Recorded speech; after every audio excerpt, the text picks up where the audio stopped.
শ্ৰদ্ধাৰ কৃষক ৰাইজ, মাননীয় প্ৰধানমন্ত্ৰী ডাঙৰীয়াই মুকলি কৰা কৃষক কল্যাণকামী এখন আঁচনি হৈছে প্ৰধানমন্ত্ৰী ফচল বীমা যোজনা।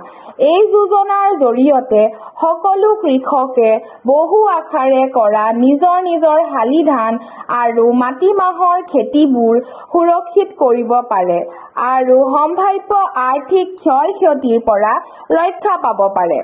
গতিকে সকলো কৃষককে বিনম্ৰভাৱে অনুৰোধ জনোৱা হয় যে শস্য বীমাৰ কামখিনি যাতে অলপো বিলম্ব নকৰি সোনকালে সমাধা কৰে।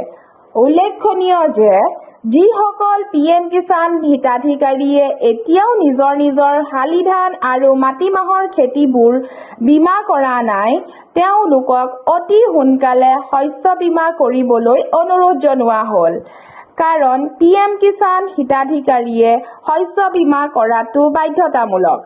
অন্যথা ভৱিষ্যতে PM কিষাণ আঁচনিৰ পৰা আৰ্থিক সকাহ পোৱাত বাধা আহিব পাৰে। কৃষকসকলৰ বাবে আৰু এটি গুৰুত্বপূৰ্ণ বিষয় হৈছে কৃষক পঞ্জীয়ন। নিজৰ নামত খেতি-মাটি থকা কৃষকসকলে তেওঁলোকৰ নাম কৃষক হিচাপে পঞ্জীয়ন কৰিব পাৰিব।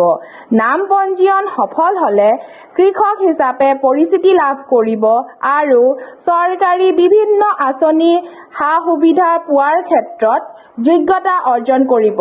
গতিকে নিজৰ নামত খেতি-মাটি থকা কৃষকসকলে অকণো বিলম্ব নকৰি